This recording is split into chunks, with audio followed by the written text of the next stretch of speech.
Thank you for joining us this evening for Basic Buddhist Teachings.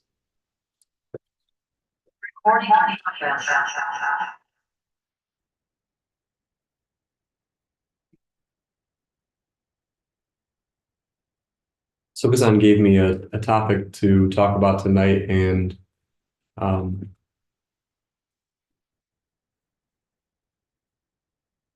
gave it a little title.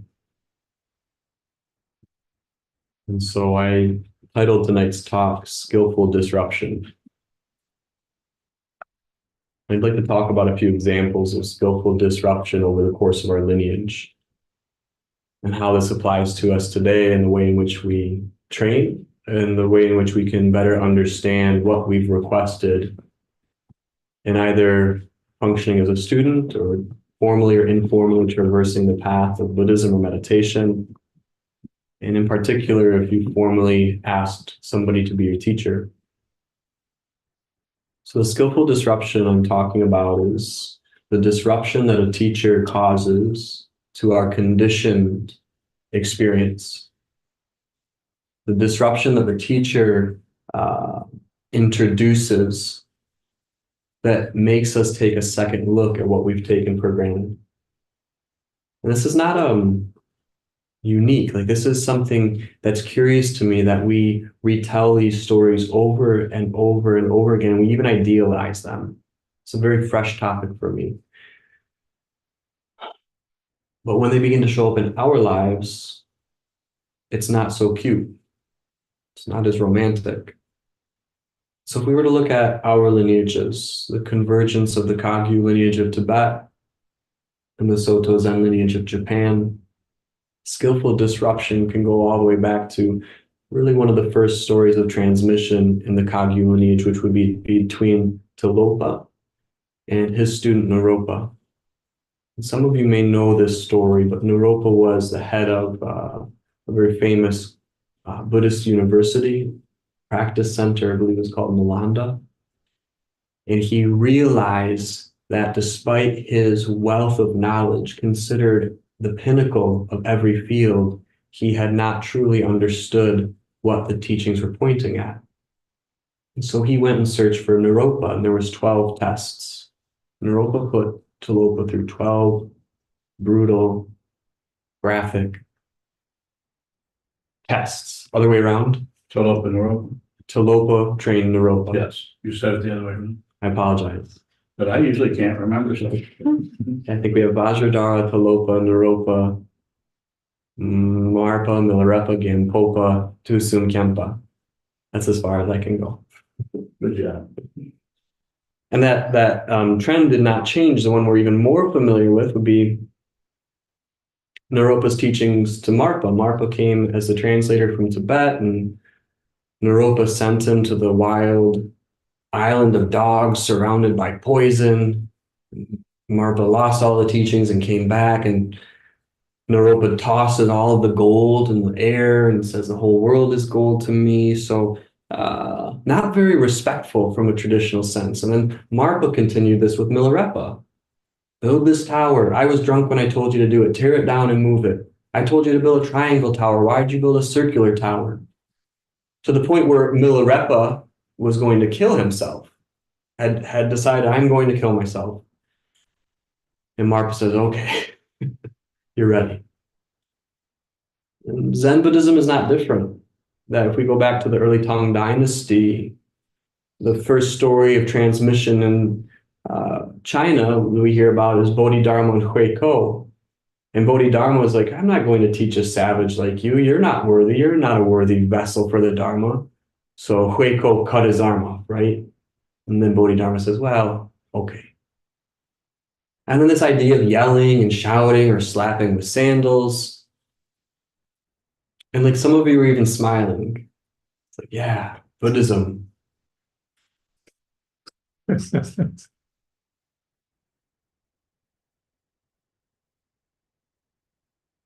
But it should cause pause to consider what that was about, and if we are truly asking for what these great masters were receiving. This wasn't done irreverently. It wasn't done frivolously or casually. It wasn't just one teacher always hit every single one of their students or had each one of them chop their arm off. And again, these are teaching stories. Some historians believe that Hueco actually lost his arm in a war. That's all speculation.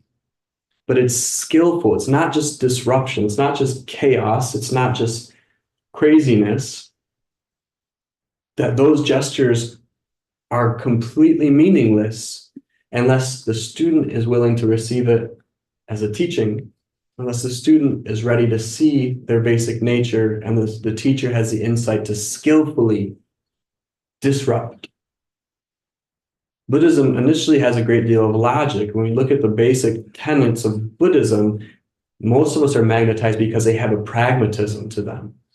We actually have some sense of what life of suffering means. So there's some sense of, yes, I see that. Even these great feelings, they slip away, and I just am in so much pain when they begin to go away. And how can I understand that? There's a pragmatism to them. So the knowledge makes sense. But there's this gap between the concepts and the understanding, the concepts and the seeing.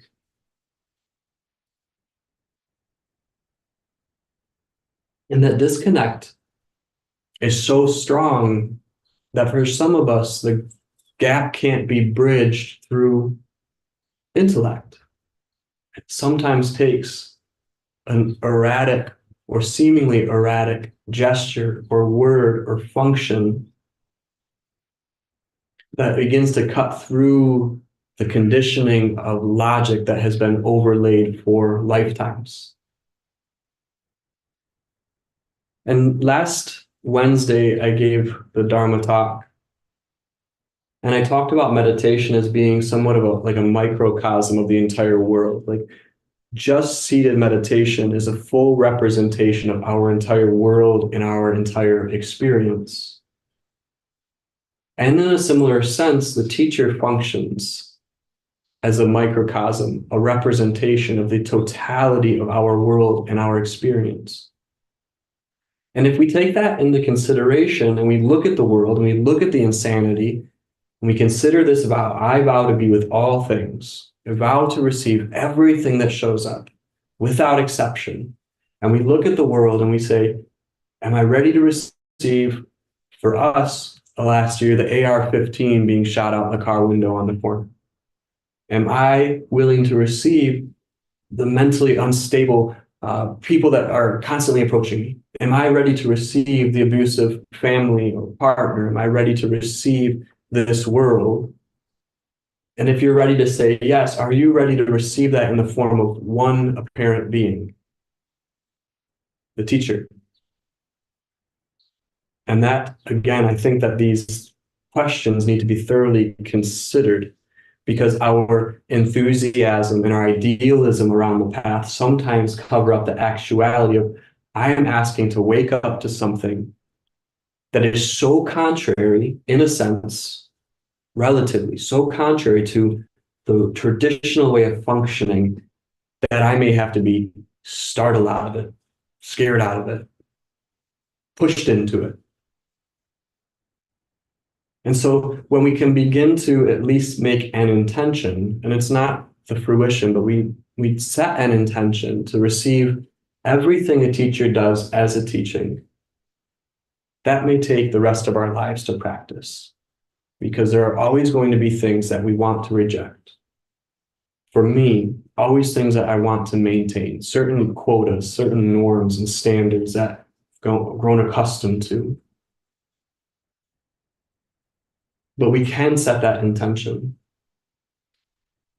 because regardless of the motivation or the inspiration of the teacher, even, the attitude has to be one of a student, because we want to receive it only if we can guarantee that the teacher is enlightened, only if we can guarantee that the teacher is intentionally teaching us. But the world's not intentionally teaching us. The world, in some sense, while it is the Buddha and it is enlightened, is acting in a way that causes tremendous amounts of pain. So to me, it causes us or encourages us to look very deeply at our own inspiration to be students and how outlandish an endeavor that is. because it doesn't really allow for much in the way of exceptions.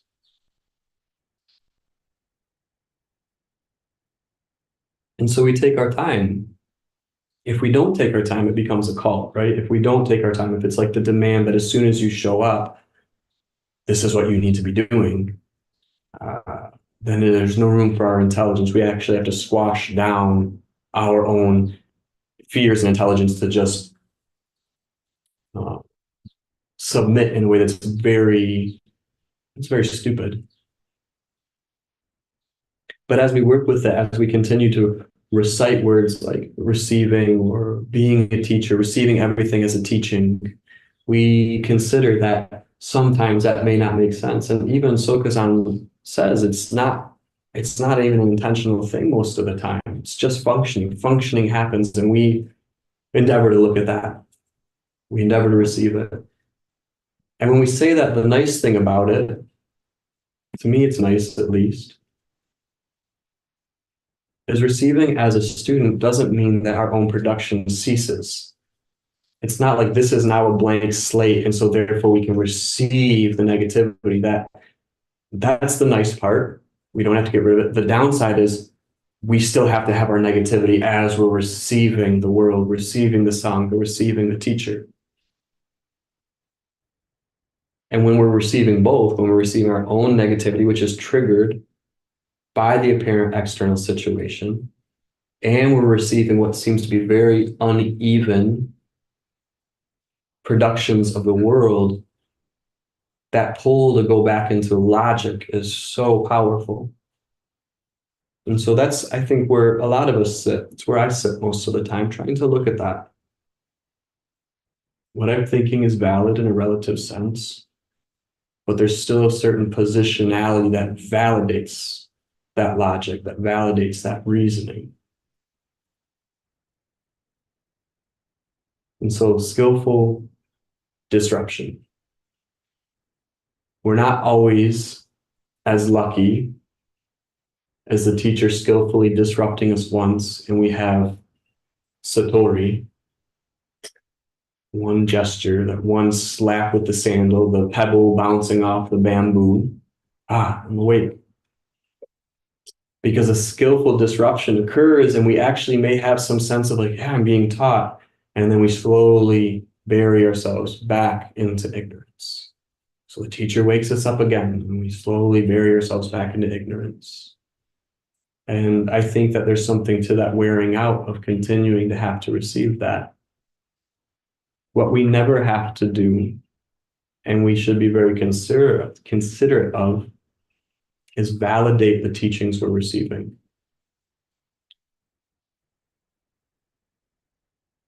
Don't ever have to actually validate why it's a useful thing to receive or why it's a helpful thing to receive, because at this point it's already occurred. Just it's there. We fight with it, or we can endeavor to look at it and receive it.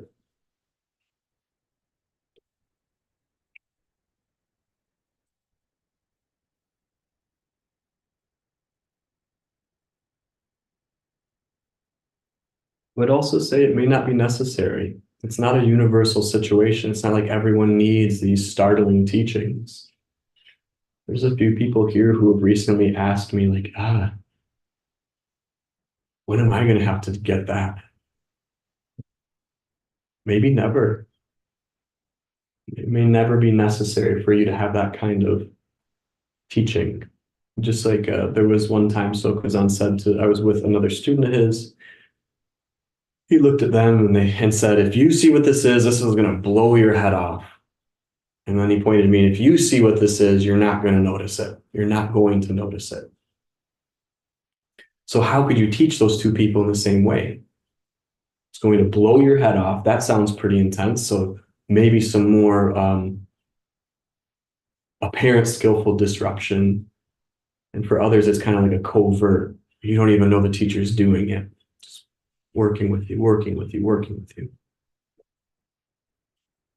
And I think that's a wonderful thing. But what's hard is we can't look at each other for examples. It's like, well, Senshu's really sweet to Senshu. Sokuzan's, did I say Senshu's really sweet to Senshu? She is. Sokuzan's very sweet to Senchu, and it's easy for me to go like, well, I want him to be sweet to me, but she's sweet, so why wouldn't you be sweet to her? The pettiness is like thinking that we're engaged in a relationship of like merit and evaluation instead of having the profound gratitude of like, that's wonderful that that's her teaching, and how great that I can receive my teaching. How great, how wonderful, how generous that the teachings can show up so personal to me, and so personal to each one of us. And again, we can't just implement an attitude like that. It's not that easy. We can consider it. We can contemplate it.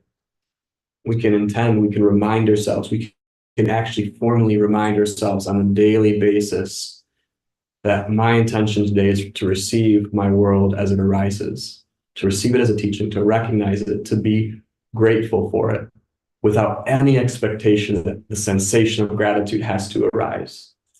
And a lot of our practices orient us towards that. The 4 reminders that turn the mind towards the Dharma orient us that. You know, Sokuzan says, say that before you even get out of bed. Say that before you open your eyes. Contemplating the precious human birth and suffering and impermanence and karma. And now go and live your life.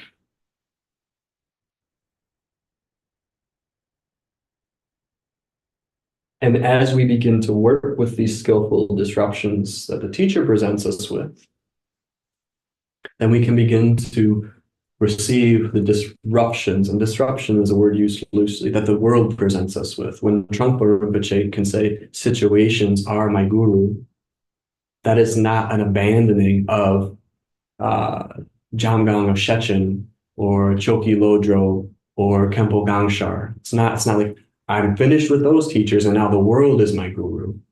It's like that recognition of the universality of the guru. That's the phrase that I've heard used, the universality of the guru. But you can't do that unless you actually recognize it in a teacher. And Trungpa Rinpoche did not have it easy. He's another person that if you read about Jamyang Khyentse Choki Lodro, one of his main teachers, from a traditional standpoint, was quite outlandish. Kempo Gangshar was the other one who was the most conventional monk. And then there was these 2 years where he went crazy. And they say some of the most powerful teachings to come out of Tibet came out of those 2 years where he just was unrecognizable. And then after those 2 years, conventional monk. Not been able to find much about Jamgang of Shechen, but I do want to share one story about him because I think it is hilarious, and I shared it with Sokuzan. Jamgang of Shechen was considered Trungpa Rinpoche's root guru, and you can read about him in his biography, and he was, he knew no conventions. And so he along with Dilgo Khyentse Rinpoche and one other Rinpoche, they were asked to perform a puja, or like a prayer or a ceremony for a royal family in Nepal. And this official was such an important official, he didn't even come. He asked his wife to come. But his wife was so important that she does not prostrate to any Rinpoches, but they touch foreheads. So she, after the puja, offers the first monk money, and they touch foreheads. And Jamgang of Shechen very loudly says to Dilgo Khyentse, am I going to have to touch this woman? Everyone hears it. And the story is that Khyentse Rinpoche is like, shh, yes, you're going to have to do that. And so she comes to Khyentse Rinpoche, offers the envelope with money in it, and they touch foreheads, and comes to Jamgang of Shechen, and he receives the money, and they touch foreheads, and he immediately opens the envelope and pulls the cash out and starts counting it. And then again, the woman is right in front of him, and he says to the other two, hey, you guys, how much did you get?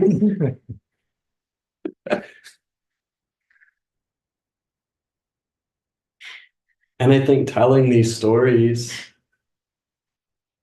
it's important that we enjoy them, but that we reflect on it and to really consider that these were considered the greatest masters of Tibetan Buddhism of the 20th century, some of them. And this is how they acted. Jamyang Khyentse Choki Lodro similarly had a furious temper. He said there was he would go to one particular monastery and he turned into kind of like a demon. And then there was something about after he reached the peak of the mountain and was on the way down to the other monastery, he was just very cordial and funny and having a good time. And these stories help inspire me because it's not easy to be on the receiving end of that blowtorch. But there is a tradition that if our inspiration is to fundamentally wake up, the depth of the ego's roots are going to have to be touched. It's like a root canal. You don't want the roots touched, it hurts.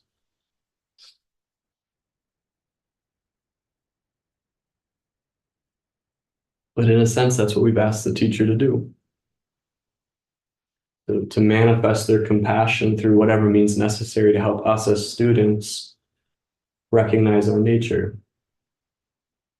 And while it is not the same, it's also a consideration we can have towards the Sangha, this community of students that share a teacher, that it's easy to correct or see the confusion of one another, but the disrespect we show the teacher when we think that the teacher's not going to take care of it, I'll take care of it. I'll say something to them.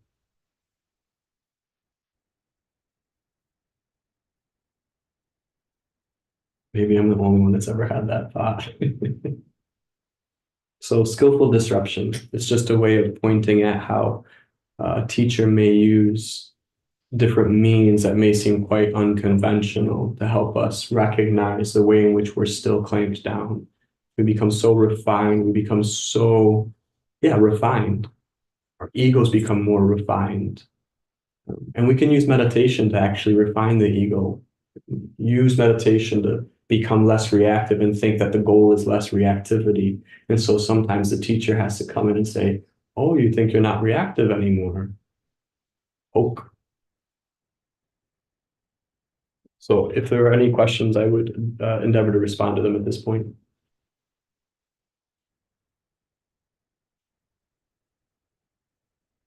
Jinshu? Jinshu bowing. If I'm not as physically present with the teacher anymore, is there a way I can still be open?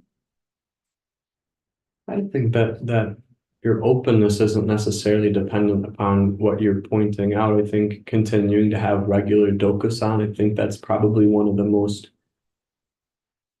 wonderful situations because it's you have to ask for it. You have to ask, I'd like to receive teachings now privately, please. That's what dokusan is. You still continue, you spend all day Wednesday here, you still continue to show up several times a week. And I would say also engaging in which you do, engaging with the Sangha as you're able to, and asking questions. Yeah, I wouldn't say that that's not happening for you. Jinshu bowing. As it just feels more distant, is that an indication of some sort of closing off? I don't think that the feeling is an indication of much. And when I say that, it's not to say that you might not move back into those areas, but you could endeavor to work with that disappointment in a similar way, that you're receiving it without trying to hook it up into the direction it's pointing at. That being said, it sounds like probably spontaneously pointing, saying you're not as close as you used to be, or you're not practicing as hard, whatever storyline was there. And that is, the richness of the teaching. It's incredible that sort of teaching couldn't occur if you didn't have the contrast. Like if you were just maintaining the perfect image of a practitioner, it's harder to see some of that tension and that contrast that comes from the waxing and waning of practice, which most of us go through.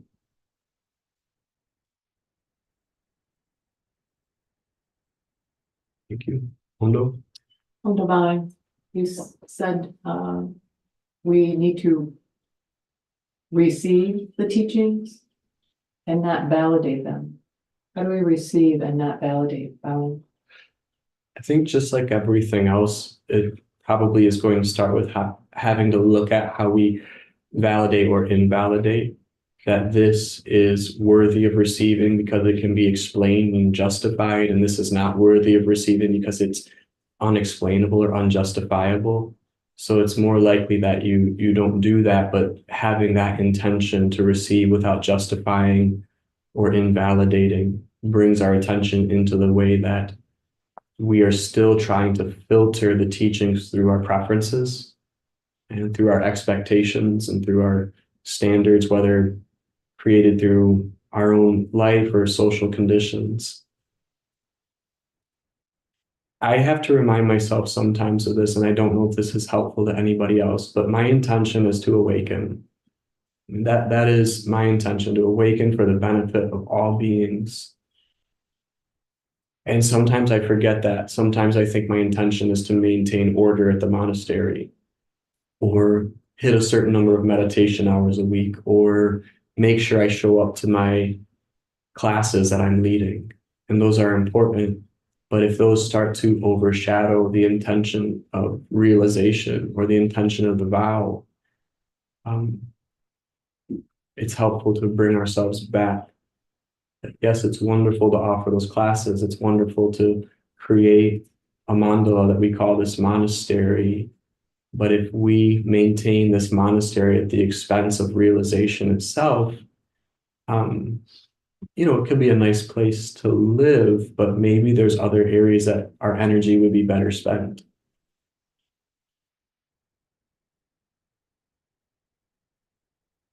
No, go ahead, Ondo. Divine,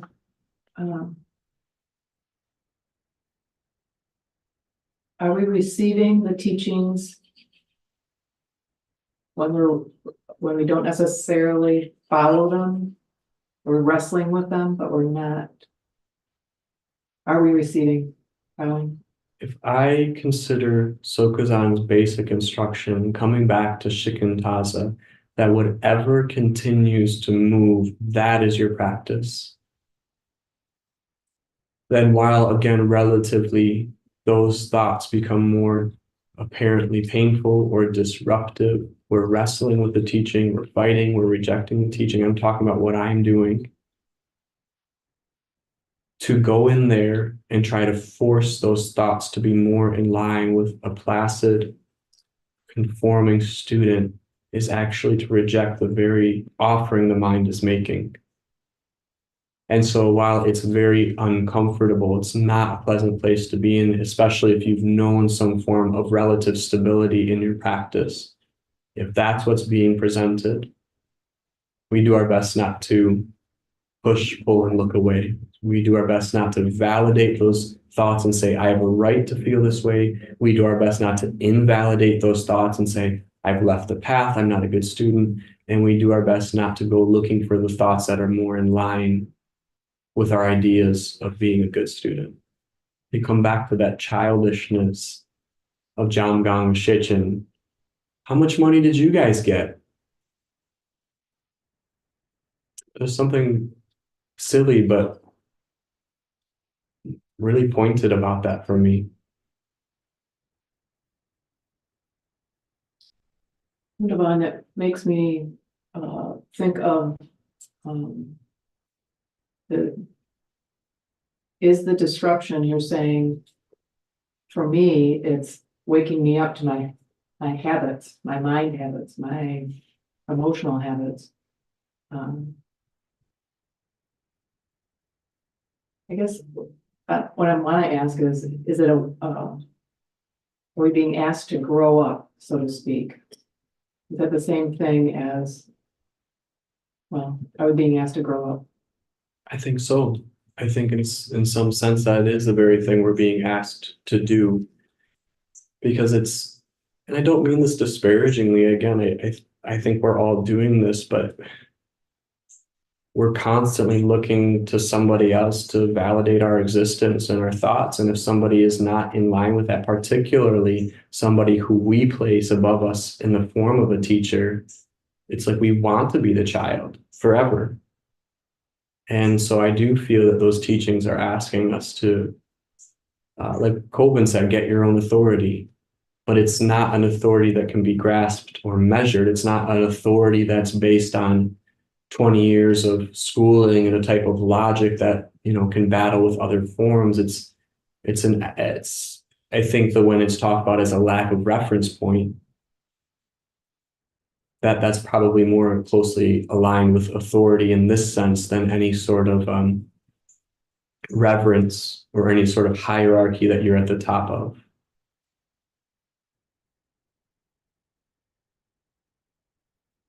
Thank you. Shoto. Bowing.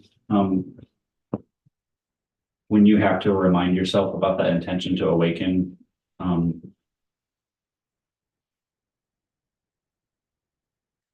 is that different from like the other intentions that you listed, like just kind of keeping the peace here at the monastery and making it to your classes? How is that intention different?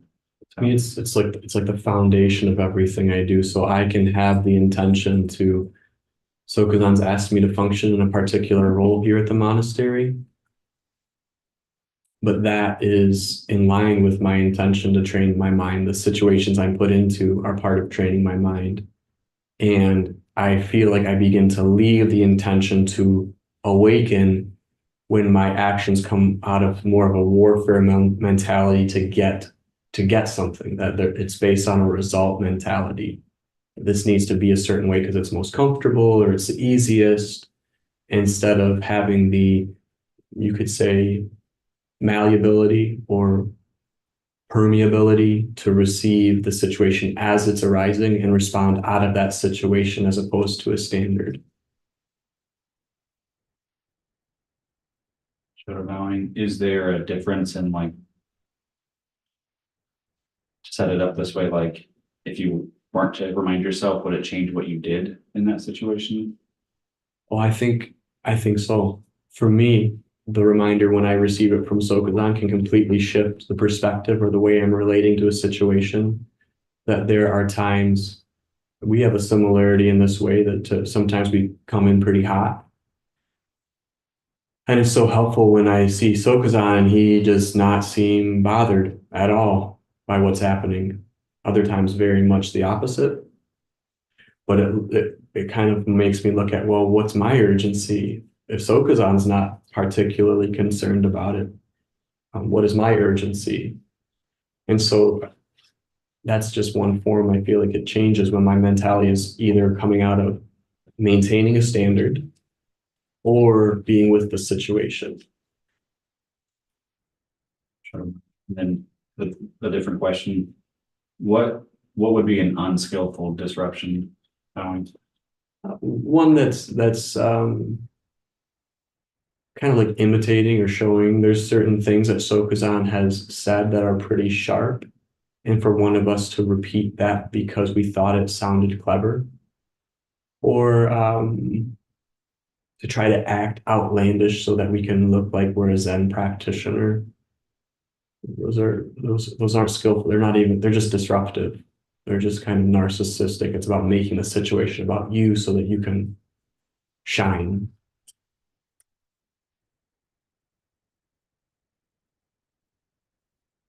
I have a few more minutes if there's further questions.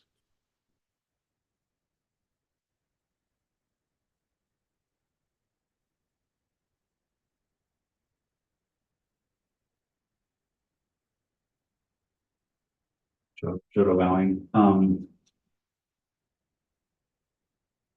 Is it sort of up to the student's reception that like makes a disruption skillful or not? Well, it's not necessarily skillful if the student's not ready to receive it. And I think that's something that the teacher, you could say, has the insight. The other thing is it doesn't have to have immediate impact. We're not talking about cause and effect. We're not talking about action and result. So sometimes it may be a year, 5 years, 10 years, 50 years before that finally has that sort of impact. As a student, our intention is to receive. We're not looking for the meaning. But I think that we need to look at the relationship with the teacher as a little bit different, because if it's just a matter about teaching and receiving, we're kind of we're more into that classical sense of learning. And I come back to another thing Sokuzan has said, that when you practice meditation, you can't even see the part of consciousness that is training. So it's not important that we consciously are able to register it, because that's a form of validating. It's a form of taking what is intimate and kind of melting it down into the relative so it's more digestible, it's more acceptable. We do this, the other way we do this is kind of with the mantra, everything is a teaching, everything is a teaching, everything's a teaching, everything a teaching. That can be helpful. That can be an attitude, that can be an intention. But if we do that to soften over how distasteful something was, how painful something was, if we actually do, we say that in so a way that we don't have to actually look at what was being taught, but we just kind of put it into the box of a teaching so that it's more pleasant to look at. I think it's our responsibility or our intention to be with the rawness of the teachings, which is just, it's said about Zen, that Zen is about impact and not ideology. Of course, it's both, but to look at that, just that initial rawness of it. Go ahead. Show bowing. That reminds me of the, thank you very much. I have no complaint whatsoever. Is there a way to do that, to go in and not to cover up? Yes, yeah, very much so. I think for most of us, that's the way we relate to it, because oftentimes it's so distasteful, we actually can't cover it up. And so we return to that intention. It's so distasteful, it's so sharp, or and just like thinking about like chewing on chalk. Oh. And so instead of getting caught up in the distastefulness of it, we remind ourselves that we have an intention of this is what's showing up, so we're endeavoring to receive it. So Corinne Bowing, you said that the pain of the world can show up in the teacher. yes. Is the teacher mentally absent or abusive? What do you mean? So Corinne Bowing, if the relative world can show up in the teachings of the teacher, can the teacher show up as anything? Yes. Can the teacher show up as anything? Yes. Yes. So Corinne Bowing, so the teacher can show up mentally absent or abusive? Yes, the appearance is all that we really can receive so long as we're working on the path. So when you say, can they show up? And I would say absolutely. But we have to be very considerate of is how far we try to take our understanding or meaning or what the actuality of that is. And that's not just the case with the teacher. All we have in looking at one another is a projection. We talk about mind only. All we see is the way in which our prejudice arises as passion, aggression, and ignorance in each being. And again, it's not to say that there aren't times to move away from situations. It's not a martyr mentality. It's not this type of masculinity or stoicism that we have to torture ourselves.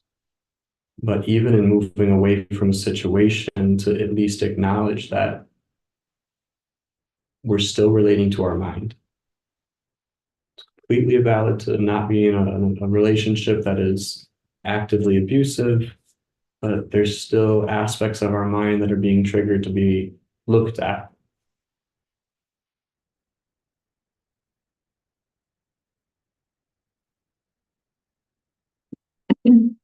So Corinne Bowing, how do you proceed with a teacher when, or how do you personally work with a teaching that is coming through the teacher, but is appearing to be of the world, something you would relatively run away from?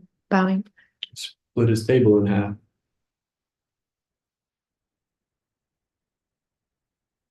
And keep going anyway.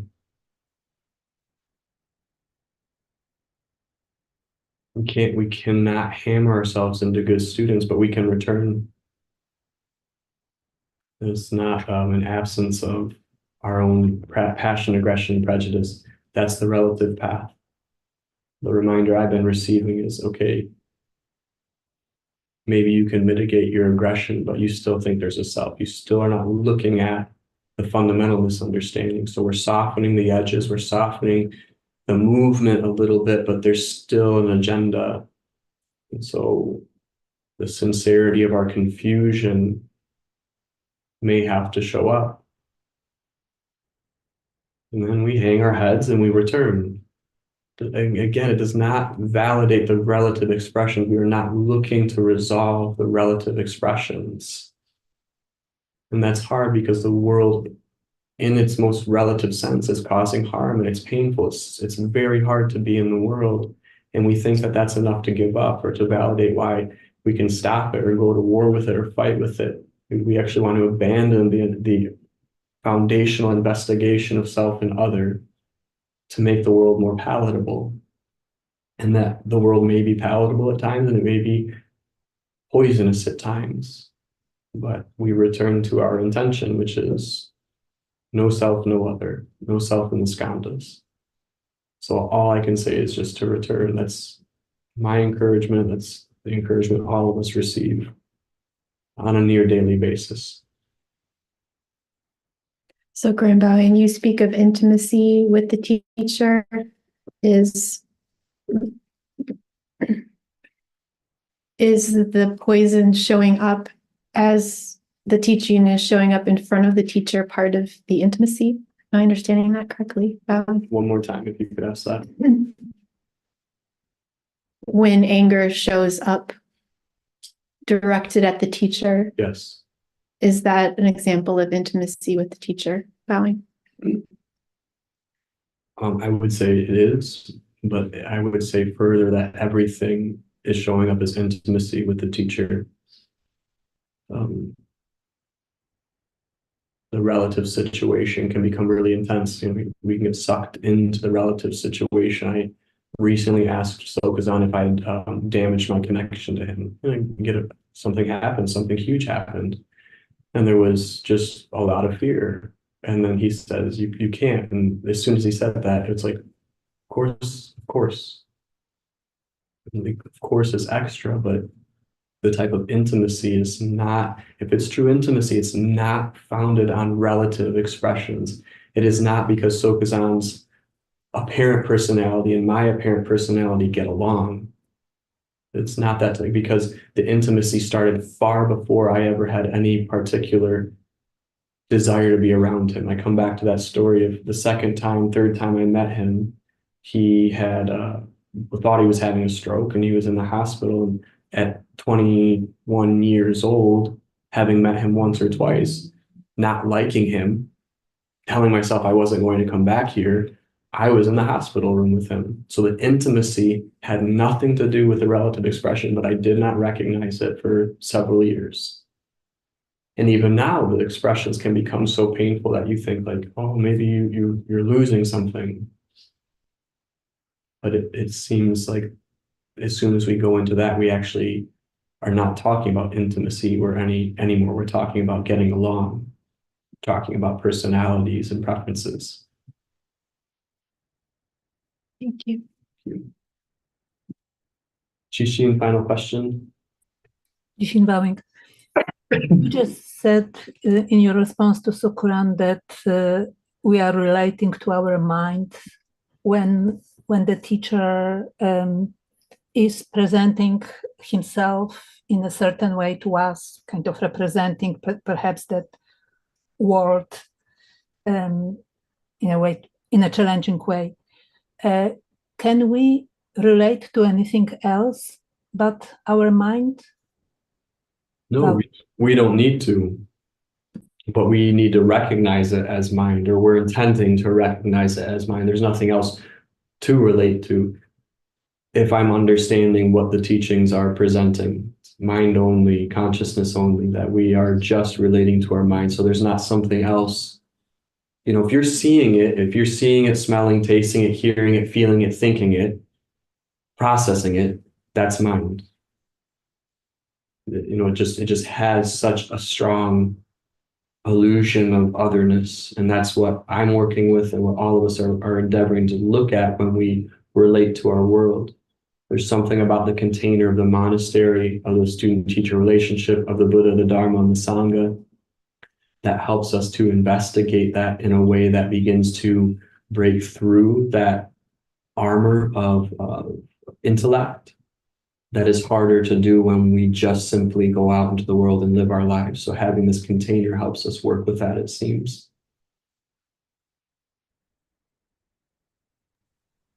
Thank you. Thank you. We'll stand and dedicate the merit.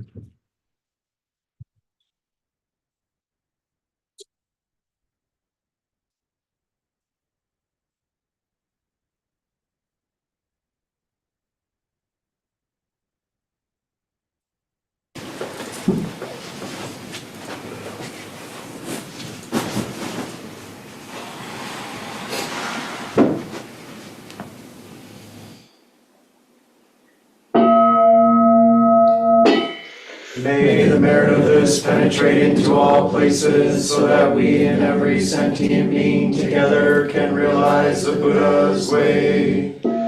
Jiho san shi shifu shi song bu sa moko sa moko ja horo mi. The 10 directions, the 3 times, all Buddhas, all venerable ones, Bodhisattvas, Mahasattvas, the great Prajna Paramita.